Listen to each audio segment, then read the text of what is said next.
오늘은 신명기 32장 9절로 12절에 있는 말씀 가지고 광야로 인도하시는 하나님이라는 제목으로 은혜를 함께 나누고자 합니다. 우리가 잠언서 16장 9절에 보면 사람이 마음으로 자기의 길을 계획할지라도 그의 걸음을 인도하시는 분은 여호와 하나님이시다는 말씀이 있습니다. 사람마다 어디서 살고 싶다, 내가 무엇을 하고 싶다, 나는 어떠한 사람이 되고 싶다, 계획을 세우고 배우고 나가지만은 결과적으로는 하나님께서 그 인생길을 인도하시기 때문에 내가 생각지도 않았던 일을 하게 되고 그런 사람이 되는 때가 많이 있습니다. 그런데 오늘 우리 하나님께서 우리를 인도하시는 것은 우리의 사람의 생각과 달라요. 사람들은 하나님을 잘 섬기면은 꽃길로, 성공의 길로, 축복받는 길로 인도할 것처럼 생각을 할 때가 참 많습니다. 저도 그렇게 생각했어요. 그러나 성경에 보면은 하나님의 인도하시는 것은 누구든지 광야의 길로 인도하셨다는 사실입니다. 성경의 위대한 인물들을 보면은 다 광야를 통과한 사람들이에요. 모세가 그러하고, 아브라함이 그러하고, 야곱이 그러하고, 요셉이, 다윗이, 엘리야가, 엘리사가 다 광야의 길을 걷고 광야를 통과한 사람들입니다. 심지어는 우리 예수님까지도 광야로 들어가셔서 시험을 받으시면서 공생애를 이루셨다는 사실을 우리가 신약에서 볼 수 있어요. 사도 바울도 그냥 바울이 된 것, 사도가 된 게 아니라 아라비아 광야로 사막으로 갔다고 하는 말씀이 있습니다. 모든 인생들이, 하나님의 백성들은 광야의 길을 통과하는 것을 오늘 우리 본문 신명기서 32장 성경을 보면 잘 알 수가 있어요. 우리의 본문에 기록한 대로 하나님께서는 이스라엘의 하나님의 백성들의 신음소리를 들으시고 광야에 통과한 모세를 통해서 그들을 구출해 내셨습니다. 그 노예 생활에서 가나안 땅으로 젖과 꿀이 흐르는 그러한 곳으로 인도하실 때에 많은 분들이 얼마나 마음이 설렜겠어요. 야, 노예 생활에서 벗어나 이제는 약속의 땅, 젖과 꿀이 흐르는 그런 곳으로 가는구나, 이렇게 생각했을 거예요. 그러나 뜻밖에도 이스라엘 백성들은 홍해를 건너는 기가 막힌 일이 있었고 겨우겨우 하나님의 은혜와 기적으로 홍해를 멋지게 건넜지만은 그 길이 바로 가나안 땅, 젖과 꿀이 흐르는 땅으로 간 것이 아니에요.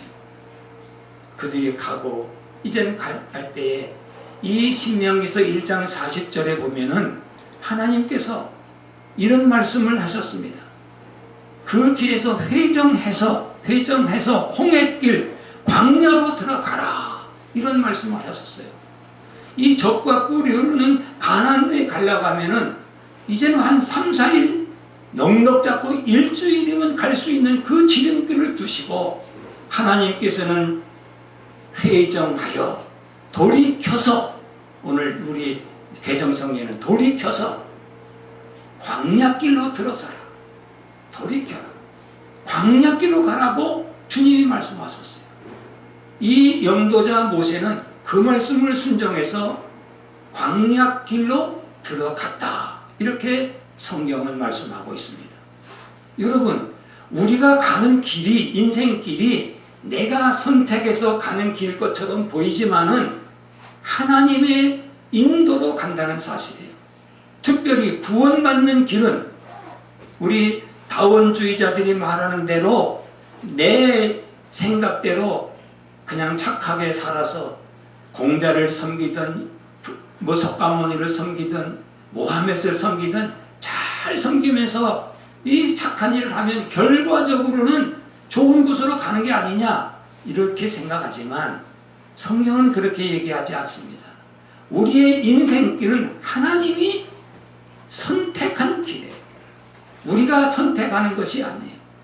우리가 하나님을 믿고 천국 가는 길은 내가 선택해서 해도 되고 아니 되고 내 마음대로 선택해서 가는 길이 아니라 하나님이 정하신 필수길이라는 것을 성경은 우리에게 가르쳐 주는 것이 출애굽기의 사건입니다.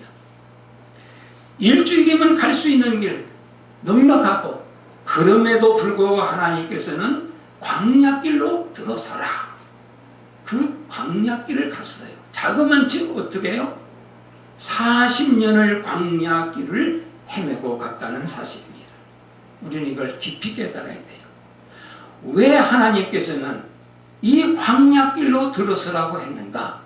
하나님께서 인도하시는 이 광야는 어떤 것인가? 첫째는요, 우리의 본문에 있는 대로 이 광야는 하나님을 만나는 장소입니다.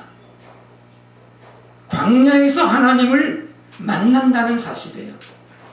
이 본문에 보면 여호와께서 그를 황무지에서 짐승의 부르짖는 광야에서 만나시고 그랬어요. 하나님을 만나는 곳은 꽃길에서 만나는 게 아니에요. 넓은 길에서 만나는 게 아니에요. 모세를 보세요. 바로의 궁실에서 하나님을 만난 것이 아니라 오히려 하나님은 그를 몰아내서 광야로 도망가 호렙산에서 떨기나무 가운데서 하나님을 비로소 만나지 않았어요. 이 광야길에서 누구든지 만나 하나님을 만나면서 사람이 변화되고 하나님의 들어서시는 하나님의 사람이 된다는 사실입니다. 우리는 이 광야길에서 하나님을 만난 사람은 그 광야길이 천국 가는 길이에요. 하나님을 만나지 못한 사람들은 광야길은 고행길이고 고난길이 되는 것입니다. 생각을 해보세요. 우리가 목회를 한다든지 선교사가 되고 목사 일을 한다고 해도 이 광야에서 하나님을 만나지 못하면 그 하나님에 대한 지식을 전할 수가 있지만은 하나님을 만난 사람은 하나님과 동행하는 행복한 길을 걷는 거예요. 우리는 천국을 가기 위해서 오늘 이 광야의 길과 같은 세상에서 우리는 고행을 하고 고난을 참고 견뎌야 된다는 것이 아니에요. 억지로 고행하는 길이 아니에요. 하나님을 만나지 못한 사람들은 그것이 고난의 길이라고 생각할 수 있지만 하나님을 만난 사람은 하나님과 가는 그 길이 바로 천국길입니다. 천국길. 그 하나님을 만난 사람들은 하나님과 함께 가는 그것이 고생길이 아니라 행복길이요, 즐거운 길이요, 감사하는 길이요, 찬송하는 길이 된다는 사실입니다. 하나님을 만나지 못하고 하나님의 일을 할 수가 없어요. 하나님을 따를 수가 없어요. 그러기에 하나님은 광야에서 만난다고 그랬어요. 광야로 와라, 광야길로 가라. 모든 사람들을 광야로 갔어요. 물론 이 광야길이 인간으로 볼 때는 그렇게 좋은 길이 못 되지요. 그러나 하나님을 만난 사람들은 이 고난의 길이 얼마나 유익된 길인 것을 우리는 시편 기자는 우리에게 말씀하시고 있어요. 환난이 없는 사람들은 다 정말로 좋은 길만 생각하지만은 이 하나님을 만난 사람들은 고난의 길이 오히려 행복의 길이요 축복의 길인 것을 말씀하고 있습니다. 우리 시편 119편 7절에 시편 기자는 이렇게 말씀하죠. 고난 당하는 것이 내게 유익이라 이로 인하여 내가 주의 윤리를 배우게 되었나이다. 하나님을 만난 사람만이 하나님의 윤리를 배우면서 유익을 받는 거예요. 하나님을 만나지 못한 사람은 하나님께서 배울 수가 없어요. 그러기에 하나님은 광야길로 누구든지 가라고 합니다. 여러분들이 내가 왜 신앙생활 하는데, 내가 예수 믿는데 왜 이렇게 고난이 내게 왔습니까? 내게 어려움이 있습니까? 왜 실패가 있습니까? 나를 쏘는 것이 있습니까? 나를 괴롭히는 일만 당합니까? 이유를 자꾸 묻지만 이유는 딱 하나예요. 하나님의 백성이기 때문에 광야길로 들어서야 되는 거예요. 하나님의 백성은 광야길로 가서 하나님을 만나면서부터 하나님을 경배하게 되고 하나님의 주신 은혜를 맛보게 되고 하나님과 동행하는 즐거움의 천국길을 가게 되는 것입니다. 그래서 우리 이 신약 시대에 있는 우리 이것이 여러분들이 잘못하면 기복주의로 흐르게 되어요. 복받기 위해서. 물론 복받죠. 그러나 성경은 사도행전에서 볼 때에 우리 이 신약교회 성도들을 광야교회라 이렇게 사도행전에서는 말씀하고 있습니다. 광야교회. 우리는 광야교회에서 있어요. 이 광야교회에서 우리는 뭐를 해야 되느냐? 하나님을 만나야 돼요. 인격적으로 만나야 돼요. 이론적인 것이 아니라 인격적으로 만나야 돼요. 그럴 때에 하나님께서 들어 쓰시는 것입니다. 주님과 함께하는 것입니다. 우리가 내가 하는 것이 아니라 하나님과 동행하면서 하나님이 일하시는 것을 볼 수가 있어요. 보라 이겁니다. 우리는 정말 행복하게 되는 거예요. 모든 것을 하나님께서 행하시는 이 일에 우리는 기쁨으로 갈 수 있어요. 그래서 성령이 있는 사람뿐만 아니라 우리의 현대의 그 훌륭한 분들은 다 고난의 차이는 있어요. 그 모든 모양은 조금씩 다르지만은 다 같이 광야라고 하는 것, 십자가의 길, 거기에서 주님을 만나면서 사람이 변화되고 하나님이 들어서셨고 하나님께서 함께 하시는 일을 맛보면서 오늘을 살아가는 것을 볼 수 있습니다. 오늘 저는 이 광야는 하나님을 만나는 장소다. 이걸 말씀드려요. 제가 이 시리즈로 설교를 하는데 우리 두 번째 다음 시간에는 이 광야는 하나님의 사랑을 맛보는 체험하는 장소인 것을 말씀드리게 하겠어요. 그리고 세 번째에서는 이 광야는 하나님이 훈련하는 장소이다.